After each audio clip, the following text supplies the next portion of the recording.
Hello friends, welcome to Lukshika Samaiyal. இன்னைக்கு நம்ம வீடியோவில் ரொம்பவே சூப்பரான பாய் வீட்டு தேங்காய் பால் பிரியாணி எப்படி செய்யறதுன்னு பார்க்கலாம்.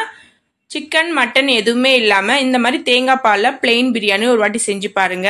குழந்தைங்கள்ல இருந்து பெரியவங்க வரைக்கும் விரும்பி சாப்பிடுவாங்க. இப்போ வாங்க தேங்காய் பால் பிரியாணி எப்படி செய்யறதுன்னு பார்க்கலாம். ஒரு பாத்திரத்துல 2 கிளாஸ் அளவுக்கு ஜீரக சம்பா அரிசி எடுத்திருக்கேன். இது 1/2 கிலோ இருக்கும். அரிசி சேர்த்துட்டு தண்ணி சேர்த்துக்கலாம். தண்ணி சேர்த்துட்டு ஒரு 2-3 வாட்டி நல்லா வாஷ் பண்ணிட்டு எடுத்துட்டு வந்துடலாம். நீங்க இதே மாதிரி பாஸ்மதி அரிசிலையும் செய்யலாம். ஆனா பாஸ்மதி அரிசி விட ஜீரக சம்பா அரிசியில செஞ்சீங்கன்னா டேஸ்ட் ரொம்பவே நல்லா இருக்கும். இப்போ 2-3 வாட்டி வாஷ் பண்ணிட்டு தண்ணி சேர்த்துக்கலாம். தண்ணி சேர்த்துட்டு அரிசி ஒரு 1/2 அன் ஹவருக்கு ஊறட்டும். இப்போ தேவையான பொருள் என்னென்னு பார்த்தலாம். வெங்காயம், தக்காளி, பச்சை மிளகாய், இஞ்சி பூண்டு விழுது, லெமன், புதினா, கொத்தமல்லி. அதுக்கப்புறம் ஒரு மீடியம் சைஸ் தேங்காயில இருந்து பால் எடுத்து வச்சிருக்கேன். அதுக்கப்புறம் அரிசி ஊறந்து. இப்போ நம்ம பிரியாணி செய்ய ஸ்டார்ட் பண்ணிடலாம். ஸ்டவ் ஆன் பண்ணிட்டு ஒரு குக்கர் எடுத்திருக்கேன். குக்கர்ல 1 டேபிள் ஸ்பூன் அளவுக்கு நெய் சேர்த்துக்கலாம்.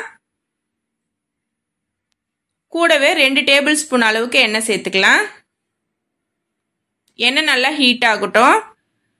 இப்போ இதில் ஓல்ட் ஸ்பைசஸ் சேர்த்துக்கலாம். 2 பிரியாணி இலை, 1 நட்சத்திர சோம்பு, 5 கிராம்பு, 3 ஏலக்காய், 2 துண்டு பட்டை எடுத்திருக்கேன். எல்லாமே சேர்த்துட்டு நல்லா பொரியட்டும்.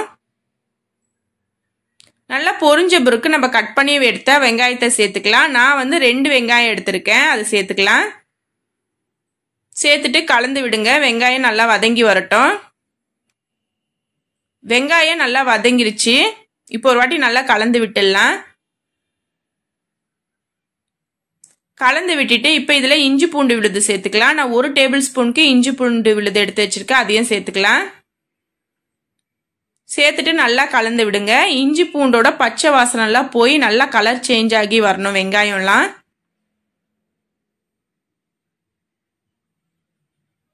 இப்போ பாருங்க நல்லா வதங்கி நல்லா கலர் சேஞ்ச் ஆகி வந்திருக்கு. ஒரு வாட்டி நல்லா கலந்து விட்டுடலாம்.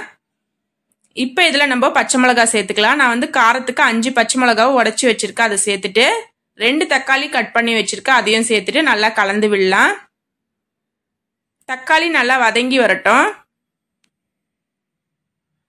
காரத்துக்கு பச்சை மிளகாய் தாங்க, வேற எதுவும் சேர்க்க போறது இல்ல. இப்போ பாருங்க தக்காளி நல்லா வதங்கி வந்திருக்கு. ஒரு வாட்டி நல்லா கலந்து விட்டுடலாம். இப்போ இதில் 1 கைப்பிடி அளவு புதினா, 1 கைப்பிடி அளவுக்கு மல்லி இலை கட் பண்ணி வச்சிருக்கேன், அதையும் சேர்த்துக்கலாம். கூடவே உப்பு சேர்த்துக்கலாம். நான் 1 டீஸ்பூனுக்கு கல் உப்பு சேர்த்துருக்கேன். சேர்த்துட்டு எல்லாமே நல்லா கலந்து விடுங்க. புதினா மல்லி எல்லாம் நல்லா வதங்கி வரட்டும். இப்போ இதில் பாதி லெமன் நம்ம சேர்த்துக்கலாம். லெமன் சேர்த்துட்டு ஒரு வாட்டி நல்லா கலந்து விடுங்க. இப்போ இதில் நம்ம தேங்காய் பால் சேர்த்துக்கலாம். 1 கிளாஸ் அரிசிக்கு நம்ம 1.5 கிளாஸ் தேங்காய் பால் சேர்க்கணும். நான் 2 கிளாஸ் அரிசிக்கு 3 கிளாஸ் அளவுக்கு தேங்காய் பால் எடுத்திருக்கேன், அதை சேர்த்துக்கிறேன். சேர்த்துட்டு நல்லா கலந்து விடுங்க. கலந்து விட்டுட்டு உப்பு செக் பண்ணிக்கோங்க. எனக்கு உப்பு கம்மியா இருக்கு, நான் அதனால இன்னும் ஒரு 1/2 டீஸ்பூனுக்கு உப்பு சேர்த்துக்கிறேன். உப்பு சேர்த்துட்டு நல்லா கலந்து விட்டுருங்க. நல்லா கலந்து விட்டுட்டு ஒரு கொதி வரட்டும். அப்புறமா நம்ம அரிசி சேர்த்துக்கலாம். தேங்காய் பால் சேர்த்ததுனால ரொம்ப நேரம் கொதிக்க தேவையில்ல. ஒரு கொதி வந்தோடனே நம்ம அரிசியை தண்ணி வடிகட்டி சேர்த்துக்கணும். இப்போ ஒரு வாட்டி கலந்து விட்டுட்டு உப்பு மட்டும் இன்னொரு வாட்டி கூட செக் பண்ணிக்கோங்க. எனக்கு இப்போ கரெக்டாக இருக்கு.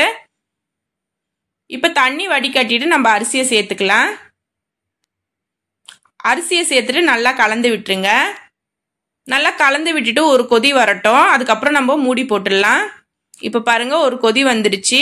மூடி போட்டுட்டு 2 விசிலுக்கு மிதமான சூட்டில் வச்சிடலாங்க. இப்போ 2 விசில் வரட்டோங்க. 2 விசில் வந்தோடனே நம்ம ஸ்டவ் ஆஃப் பண்ணிட்டு ப்ரெஷர் இறங்கட்டும்.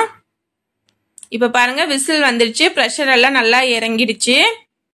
அரிசியும் நல்லா உதிரி உதிரியா வந்திருக்கு பாருங்க, ரொம்பவே சூப்பரா. அவ்வளோதாங்க, நம்மளோட பாய் வீட்டு தேங்காய் பால் பிரியாணி சூப்பரா ரெடி ஆயிடுச்சு. எப்பயுமே பிரியாணி செஞ்சு போர் அடிக்குதுன்னா கண்டிப்பா இந்த மாதிரி ட்ரை பண்ணி பாருங்க.